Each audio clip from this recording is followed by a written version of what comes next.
You can never just call up one ghost. You get one, and before you know it all, the others are there listening in on everything you got to say. It's like back when I was a boy, and the only kind of phone service folks out in the country could get was a party line. If you called one house on our street, you'd called them all. I can't tell you how many times I picked up Mass Rotary and ended up having to run out into the field behind Mr. Gibson's to tell him his sister was on the phone, just for him to say, "Oh, Lula, Joe don't want nothing," and go right on back to driving his mule, Apollo. Apollo was half blind and supposedly only kicked if you came at him from the left. Seemed to me, though, that he wanted to kick no matter which way you came at him. The day they shot Dr. King, Mr. Gibson was at the plow trying to wrangle just one more row from the hateful mule. Anyway, that woman came to me once more. She sat down in the kitchen chair beside me soon as my son, James, went to his room, yellow dress and all, dripping a puddle under the seat. She comes every now and then, not wanting anything in particular, or so it seems, just to sit and enjoy my silence. She doesn't talk and carry on the way of the others do. Not anymore, anyway. I think mostly she comes around just to be seen. My wife, Catherine, was in Ripley, visiting her folks, so I didn't mind the company. I was sitting up at the table trying to figure out what to do about James. He was getting picked on over at the school on account of those stitches running down the left side of his face. Truth be told, it was pretty bad cut. His mama treated it with honey, closed it with a threading needle and floss, and put some potato slices on it to bring the swelling down. It was as good as any doctor's work I've seen. But when he went to school the next day, the kids took to calling him Frankenstein. I told him he could sit out a while so as long as he made up his lessons. Sooner or later, though, he'd have to learn how to deal with people who didn't like the look of him. It had been a long day. I knew when I woke that it would be. The hogs got loose the night before, and running them down in the dock left me with a bone-deep aching in my legs. It's fall, and something in them can sense that pretty soon more than a few of them are going to be split down the middle, salted up, and smoked over coals. Ma phones as soon as I finish getting my coffee creamed up with sugar, and before she can say that, she troubles. I hear Pa in the background tearing up, calling out for his pistol. I'm on my way, I tell her. I sit my coffee down, lace up my boots, and yell for James to stay put while I go to see what's going on with the grandparents.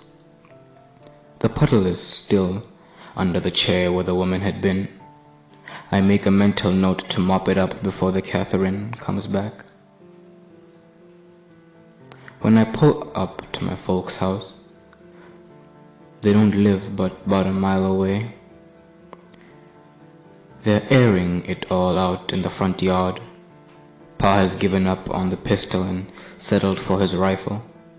Ma is on the porch in a blue house dress. Go on then, she yells. Go on and get yourself killed. I don't give a good goddamn if somebody puts a bullet in you. She has a black eye. Pa's lip is bloody.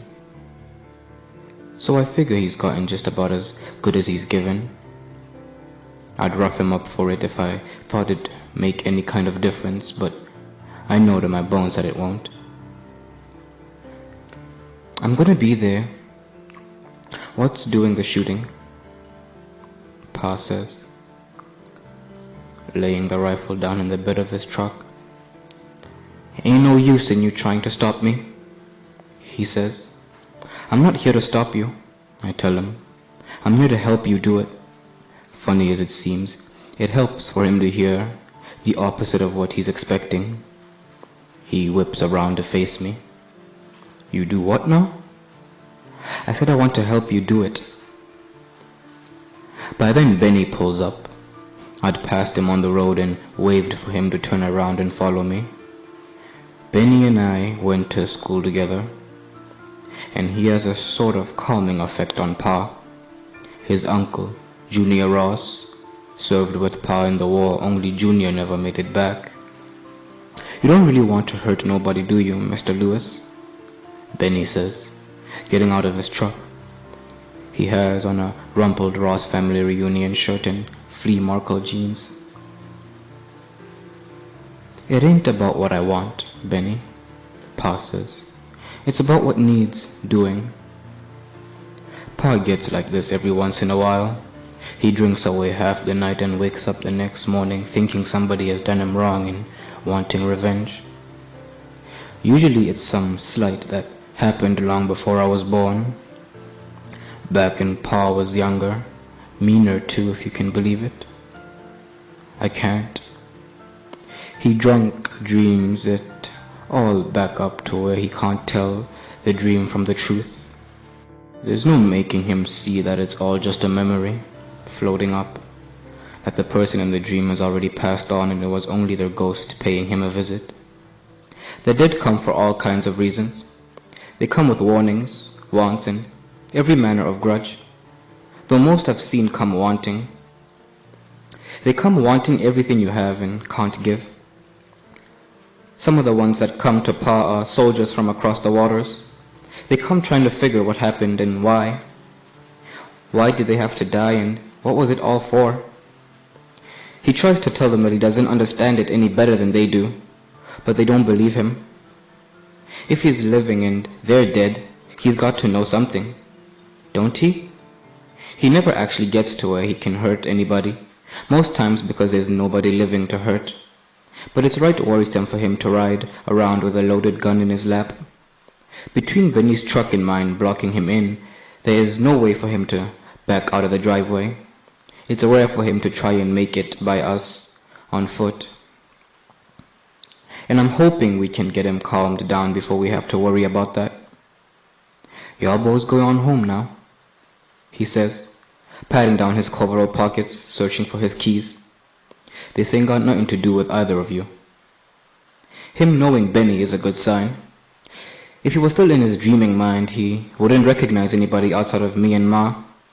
It usually means that he's snapping out of it, but sometimes it takes him a little longer, and he knows his surroundings just well enough to make trouble. It's faster if you can get him talking out what all he thinks happened to him, to get it out of his head and into the world. Otherwise it could take all day. Used to be, well, he could work it out for himself. It's only in the past few years that he had given the working of the land over to me, that he's gotten to where he wants to be outside and violent. He turns to me. I can tell from the narrowing of his eyes that things are going the other way.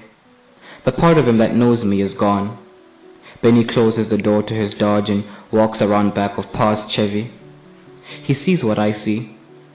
We have to get him to the ground and it won't be easy. Pa's old, but he's very bitter strong as I am. Stronger when he's out of his mind.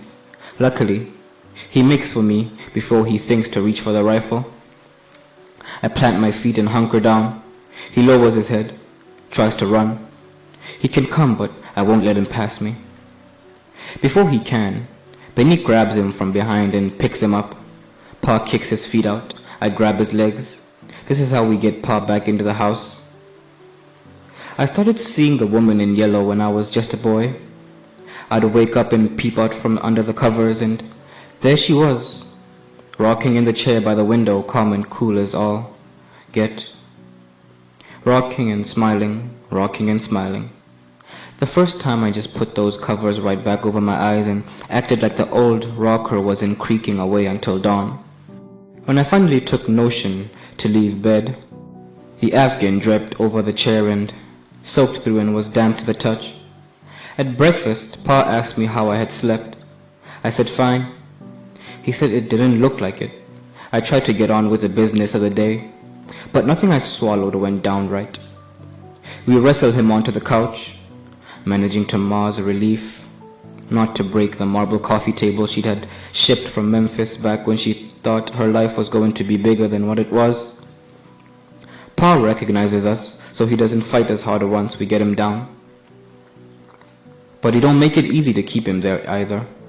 It seems to me that now he's fighting us more out of spite for being manhandled than anything else. After a tussle, we make him understand that we won't leave until he calms himself. This is how days like, usually, with Pa. When he gets angry and then starts to feel bad and wanting to make nice with everybody in listening distance.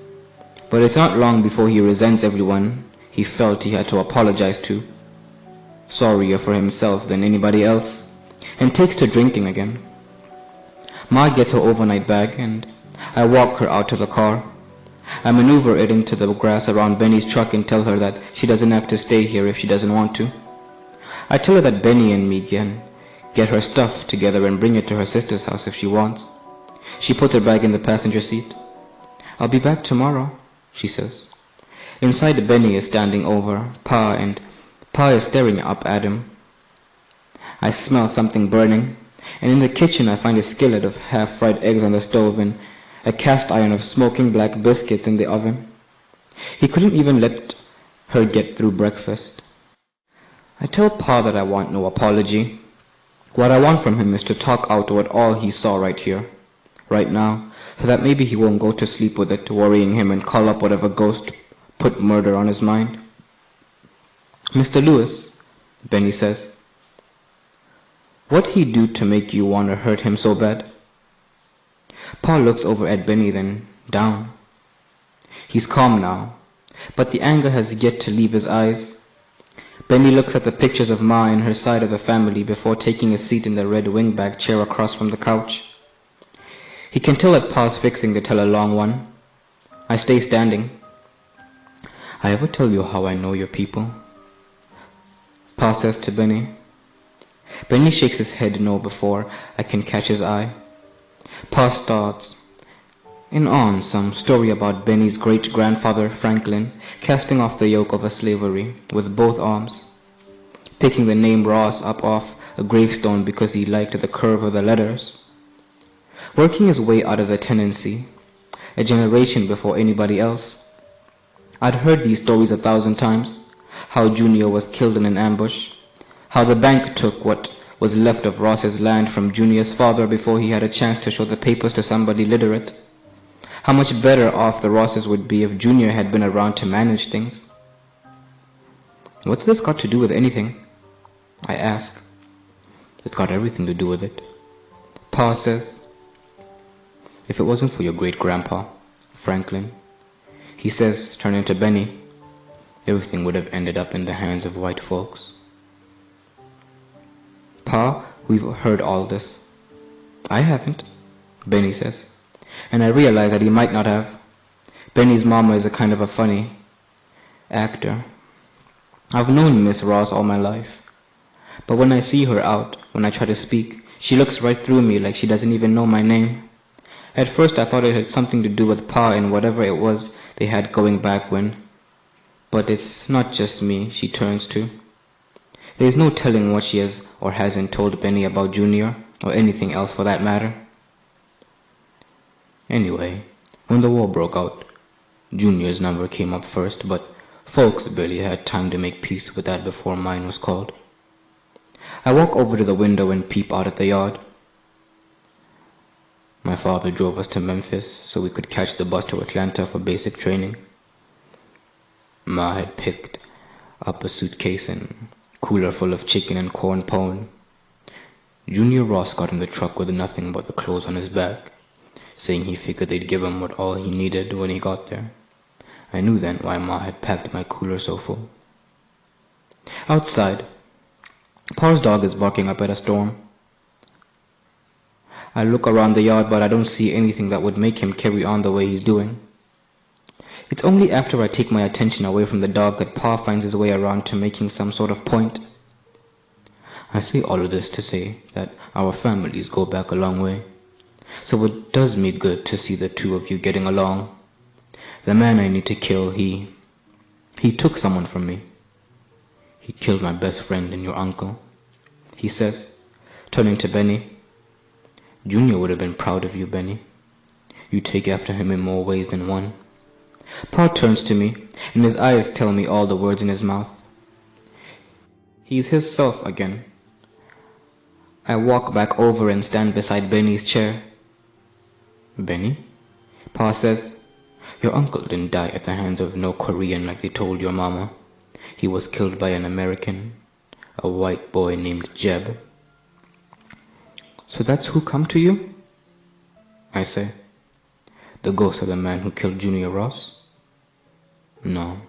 Pa says, Jeb ain't no ghost. The woman in yellow came regular each night after the first. Early on she was silent, content to sit in Grandma's old chair and rock and knit and hum like I was a visitor to be tolerated but not considered. Then one night she said, more to herself than to me it seemed, that my room used to be her room, but it wasn't hers. It was mine, and she was all right with it. It took her a while to be all right, but she was now. I peeked out from under the covers and asked if she was living or dead. She said she hadn't thought about it recently, but the last time she checked she was dead, though sometimes she forgot and it seemed like she was alive. I asked how she died. She said she'd rather not say, but if I really wanted to know she would tell me. I told her that she didn't have to tell me if she didn't want to. She said something about the sky, but I couldn't make it out. Robert, who you talking to in there? Ma had asked. Nobody. Don't sound like nobody. Ma walked up in, and the woman put her finger to her lips. Myself. She studied the room like she didn't believe me, but couldn't find the right reason not to. You're not nobody, she said finally. You hear me? Yes, ma'am. Good. Now go to sleep. It's late. Drowning is one thing, the woman said. But to have the sky enter you is another thing altogether. You look right up into the blue and you feel like you're falling, but you ain't. The sky is the one doing the falling. It's the one making its way into you. That's how I passed on. I let the sky in to have its way with me, and then I couldn't figure what was with me and what wasn't.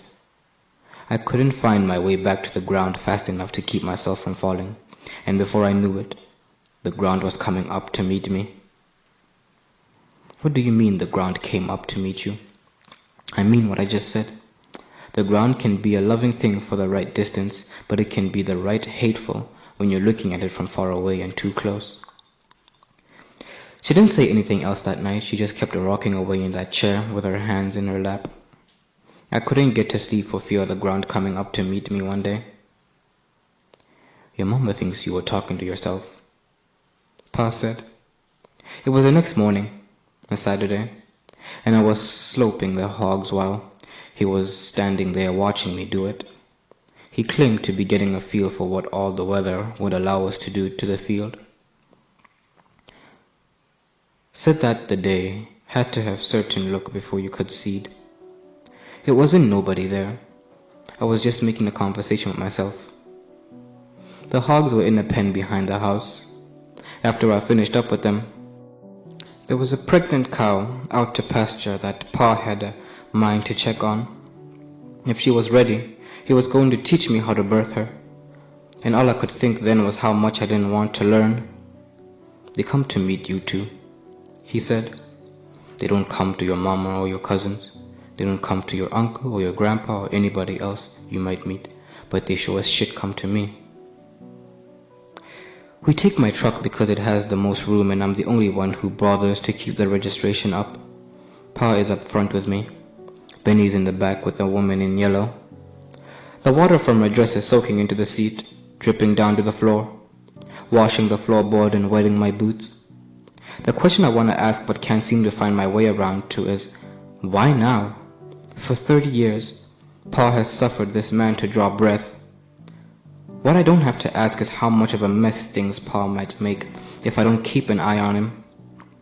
Last time, after wrestling with him half the day, after thinking we'd finally put it all to bed, he slipped off. I'd barely had time to get home and get my boots off before Eva Watson called to the house saying she'd seen Pa drive by, rifle hanging halfway out the passenger side window like an old blue tick. Just before she heard a shot, by the time I caught up to him, he was at Buck Rogers' old place sitting on the rotted out porch, looking lost. I hid his guns after that, but he just went out and bought new ones. It was Junior come to me, Pa says. It was Junior that came to me then that night. I hadn't thought about Jeb in a good long while, but when Junior come to me, he reminded me that it was in my grudge to forgive. You have to do it now though. Why don't you take a couple of days to think it out? It's gotta happen today, Pa says. It's a 3-hour drive to Dyersburg. 2 if we take the new highway, but Pa would rather take the back roads. After about an hour, I need gas and Benny says he's hungry, so we stop over at the gas station in Henning. I fill up and Benny gets back in the car with a greasy brown bag full of fried chicken livers.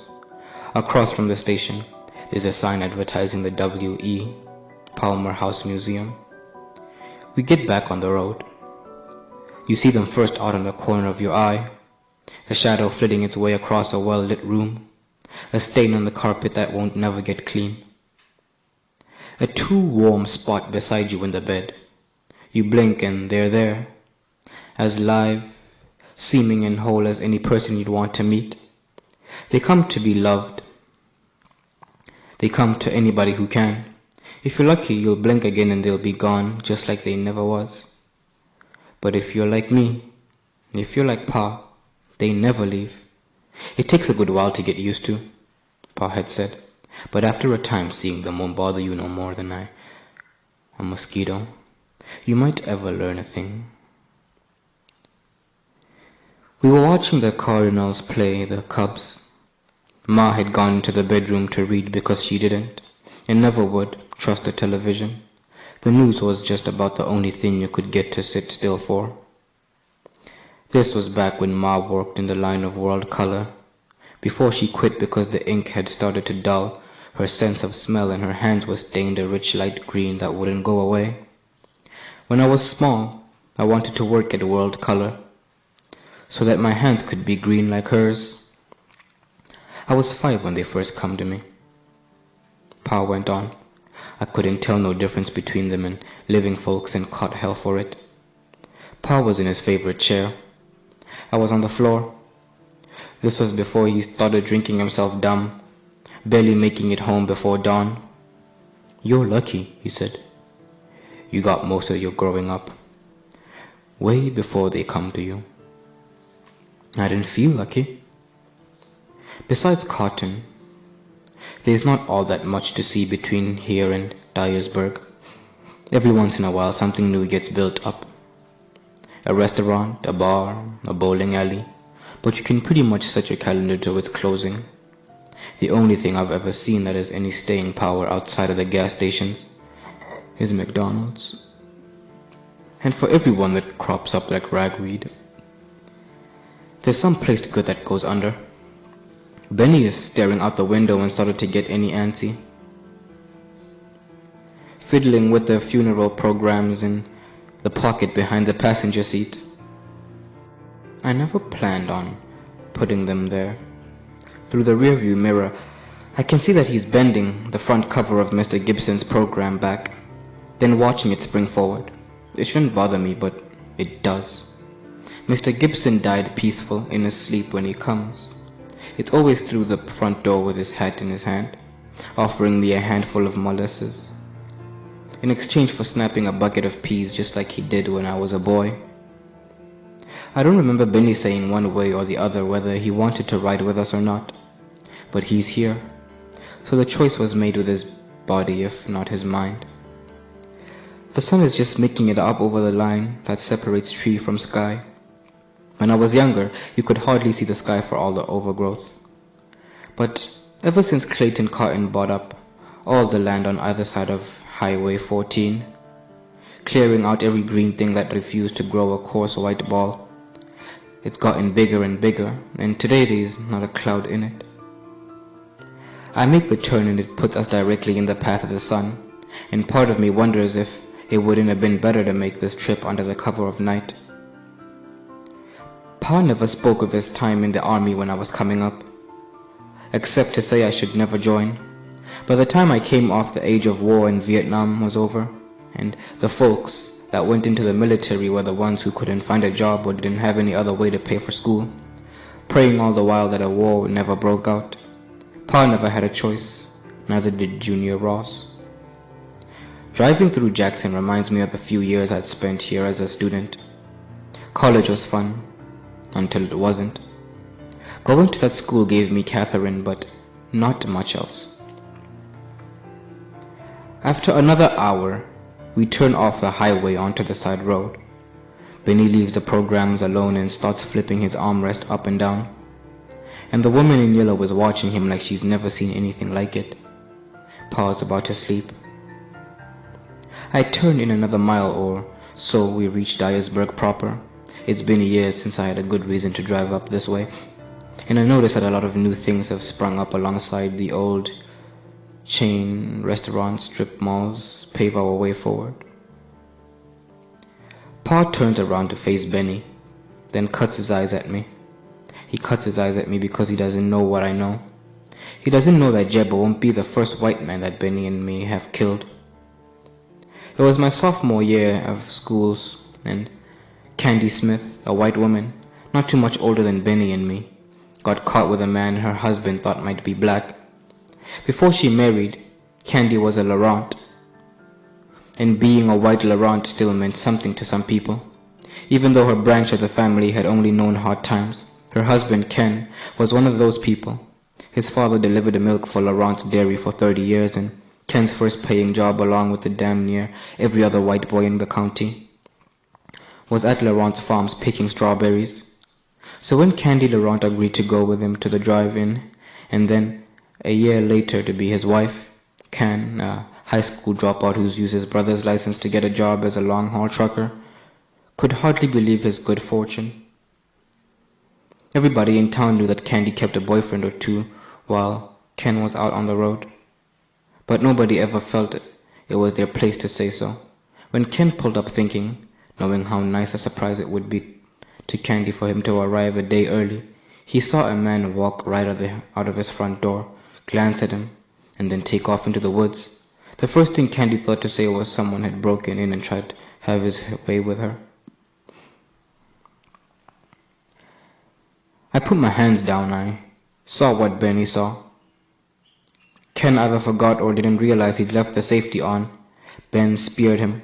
He drove his head into Ken's gut and took him to the ground. Ken dropped the gun, and while Benny was laying into him, I picked it up and flicked the safety off. But before I could think about whether or not I wanted to pull the trigger, whether or not I had it in me, Pa was on him. I heard a crack and felt the gun's recoil. Benny stood breathing and hard and heavy, and Ken was lying flat, eyes open, arms out, like it was a white Christmas and he was about to make himself a snow angel. He was staring up at me like he wanted someone to watch him do it. When Ken's ghost comes, when he lays himself out on the carpet, when he plants himself in front of the wheels of my truck, he looks up at me just like this. I find Benny smoking a cigarette under a sycamore tree halfway between the house and the road. He's smoking it nice and slow, so I figure that this is his second. He'd have burned through the first one already. Nobody is in a talking mood, so we ride home in near silence. I drop Benny off at his ma's house and I say I'll see him later. I tell Pa to lay off the liquor and that I won't make any more calls from mind like the one I got the morning. He grunts something in reply. The day we killed Ken was the day the woman in yellow spoke to me for the first time and the last time. We left Ken's body in the woods, went to my house and waited for Sheriff Potts to pick us up. Only Sheriff Potts never came. not then or any other slow flutter-hearted over-the-shoulder glancing days that followed. I gave Benny a change of clothes and put the bloody ones in the oil can behind the house to burn with the leaves. "Don't let it burn you," she'd said to me as I put the flame of Pa's lighter to Benny's workout shirt and dropped it along with his pants and shoes. The fire spreads out across the bottom of a can. I could feel its heat against my face, and the air outside was just cool enough for the heat to feel good. After I'd burned it down some, I took off my own shirt and fed it to the dying flame. When the fire went out, I searched the yard for something else to burn, but I couldn't find anything that needed it. I tried to show my son that life's not about doing what you want to do. It's about doing what needs to be done so that you can keep on living. I've never been one for the by and by, and I can't claim to know what this life or the next is all about. But I know that if my son were given the choice Ken gave us that day in the woods, I'd want him to choose his life. I'd want him to choose his life again and again.